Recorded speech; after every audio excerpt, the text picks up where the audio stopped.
Hey friends, how are you? Hope you're well and you've had a good week. Mine's been good. More progress being made on parts of my thesis, so that's good.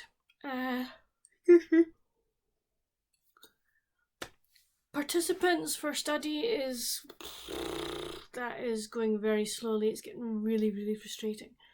I think what's really annoying me is that I email people asking them, do you have anybody that fits the selection criteria for my study, and people are not bothering to respond. I'm like, how freaking rude are you? So if somebody is emailing you asking for your help, and you can't be bothered to take either, say, a minute of your time to go, dear blah blah blah, I'm sorry, we don't have anybody who fits your selection criteria. I hope that you have success finding people. Thank you for contacting us. Yours sincerely. End of. That takes like less than a minute to do, but folk are just not doing it, and that is just really annoying me. It's like, I just can't believe that people are just so rude that they don't take the time. So anyway, I'm coming off my soapbox now. Yeah, it just. But the rest of it is going okay. That's fine. Reading wise, it's been a good week. It has been a very good week. I'm actually amazed at how much I've read this week. I am pushing this month, and I don't know if it's a good thing, but hopefully I plan that from now on it will get a little bit less. So what have I been reading? Well, I finished Sleigh Bells Ring by RaeAnne Thayne. I really enjoyed this book. I give this a 5 out of 5. This was such a good book. So in this we meet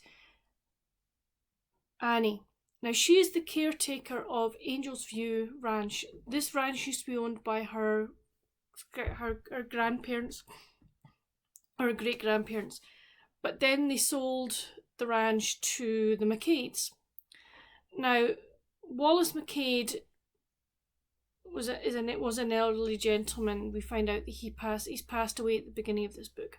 He asked Annie to come back and look after the ranch and kind of run it. And his family decide that they want to scatter some of his ashes at Angel's View because it was just so important to him. So his grandson Tate, Tate arrives, say 3 days ahead of everybody else to try and make sure that everything is up to scratch, etc. Now Tate and Annie knew each other when they were children, and they used to play together, and Annie had a bit of a crush on him. So it's kind of their story, plus there are other bits in the story as well. We find out that Annie at the moment is looking after her brother's twins for a certain reason, and that her brother is going through a tough time. So basically she's helping go out, looking after the kids over Christmas. The kids are at the ranch, and you see sort of Christmas, or you see Christmas partly through their eyes as well, which was lovely.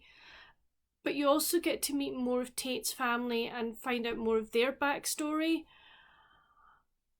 I really don't want to say much more than that, but it was such a good read. If you like reading Christmas stories throughout the year, I would say pick this one up. If you only read them at Christmas time, I would definitely recommend that you pick this one up this year. Sorry, I can't believe I'm saying like this Christmas. Yeah, okay. Brain. I am right, but you know what I mean. But yeah, I would say pick it up. It is really enjoyable. So from there, I then picked up The Start of Something by Miranda Dickinson. This is a Kindle book. This is a NetGalley e-arc, so I'm not going to say very much about it. I'm going to be doing a review of it this weekend, and I will get that video out next week, so please look out for that. But I did really enjoy that one. I then read Daisy's Christmas Gift Shop by Hannah Pearl. This was not what I expected it to be, I have to say. And I did enjoy it.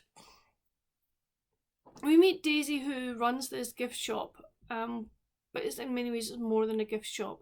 She is helping people make memories or relive memories by getting them, if there's something that was really important to them in their childhood or during their life, then she tries her best to try and get, if they've lost that item or whatever it is, she tries to get it back, get another copy of it for them or whatever. So she's got this job. Her brother seems to work for the government, but in kind of hush-hush manner. His friend Eli also works for the government, again also in a hush-hush manner.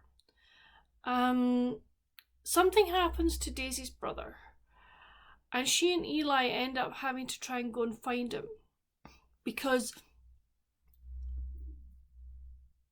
from what you could gather from the story, he is, shall we say, secrets that the country secrets that basically, if he was caught by other people, could harm the government or harm the country.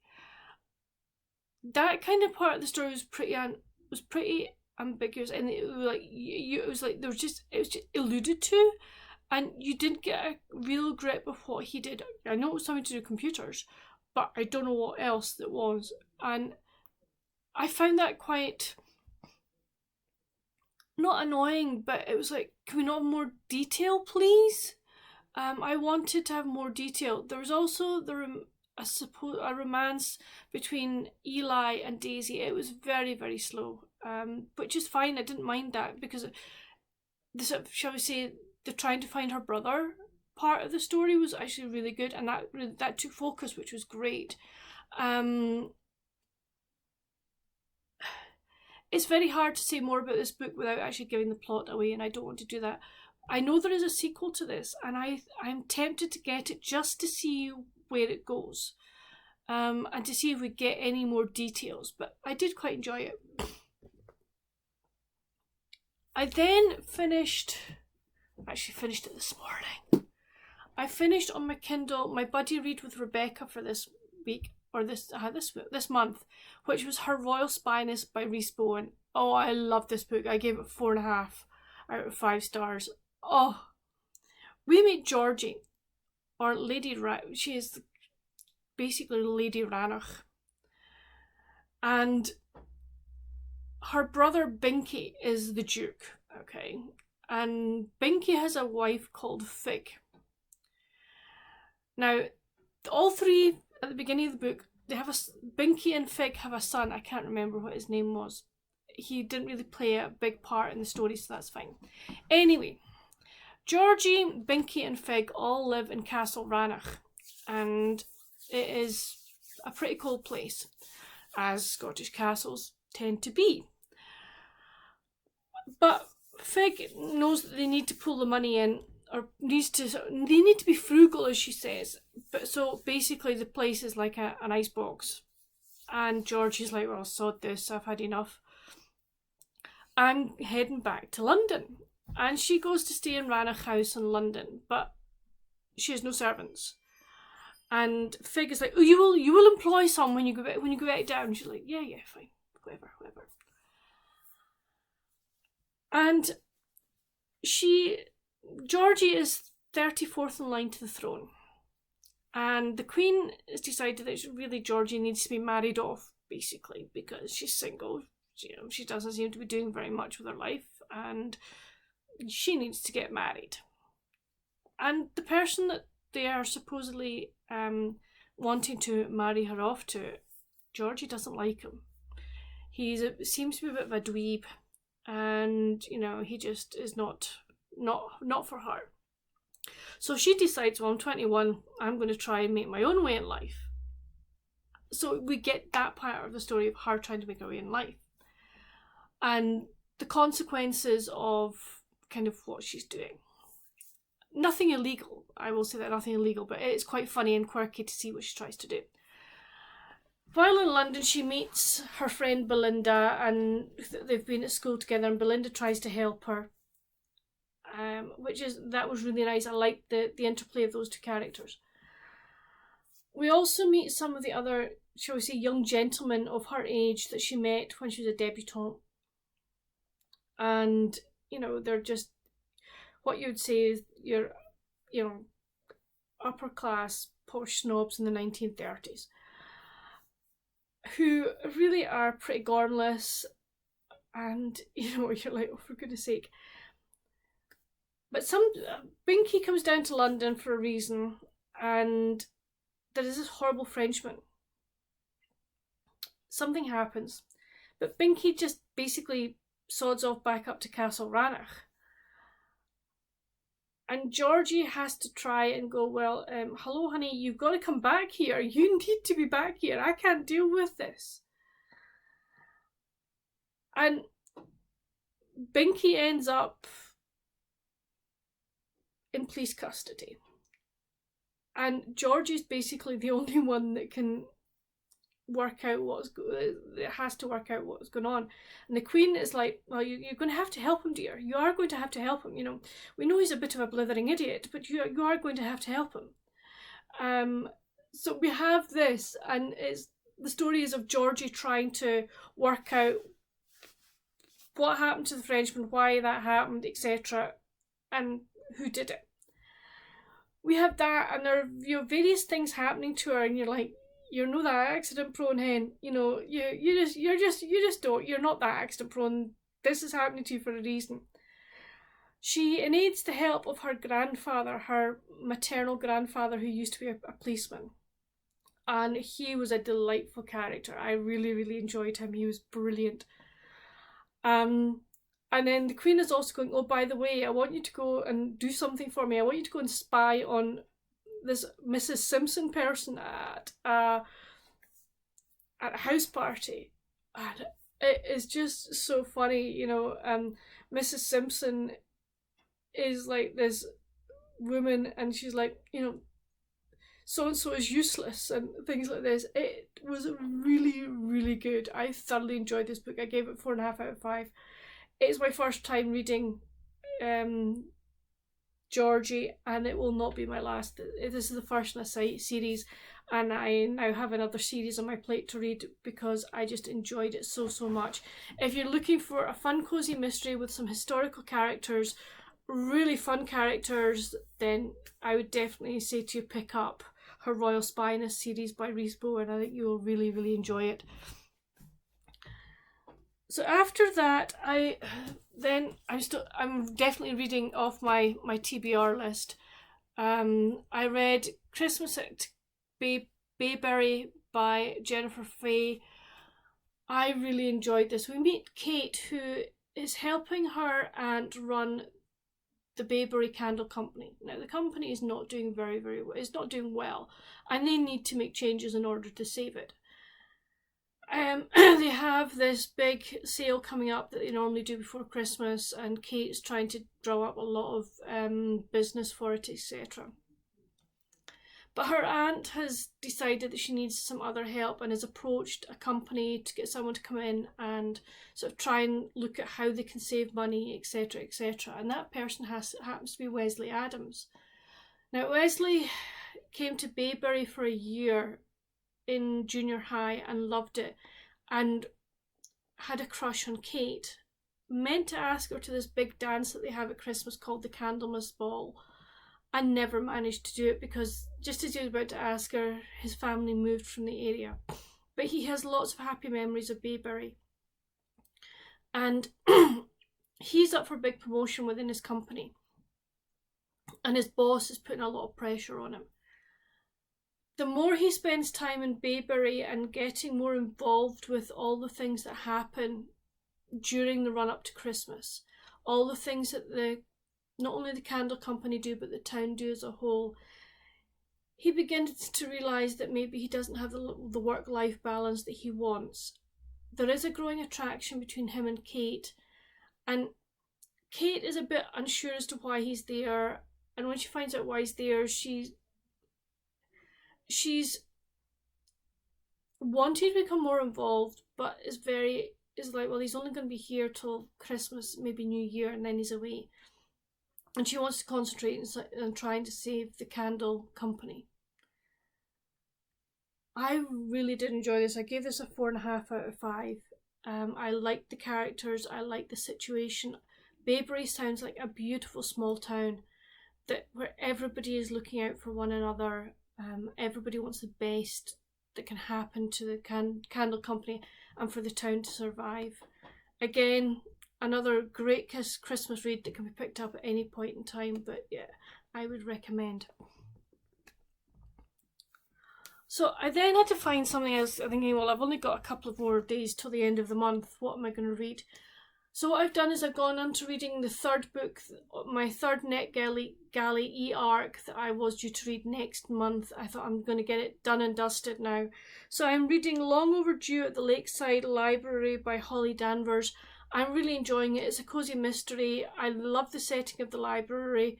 This library is in a log cabin and it just sounds so delightful. I don't want to say much about it because I will be doing a review, but I am thoroughly enjoying this so far. I'm about 56% through it. It will definitely be finished over the weekend. So I'm enjoying that. And then I don't really like reading my Kindle at night. I kind of feel that even with the blue light on, the blue light taken away, it still leaves me not being able to sleep that well. So I then picked up Her One Night Proposal by Katherine Garberra. This is a Harlequin Desire number 273, published in April of 2020. I've won this and Katherine very kindly sent it to me and she has signed it. So far I am enjoying this. I'm only sort of up to chapter 4. But I'm enjoying this. We meet Iris, who is an influencer online, okay, and she was going with this man called Graham, but he dumps her by text and she needs to find somebody else to accompany her to a society wedding in Nantucket because she can't go along alone because this is being televised. She's doing bits and pieces as part of her kind of television channel, YouTube channel, so that she gets more viewers. So she meets this gentleman called Zach in a bar, and basically she almost like propositions him. It's like, well, she noticed that he had a brochure looking for investors for a yacht for the America's Cup.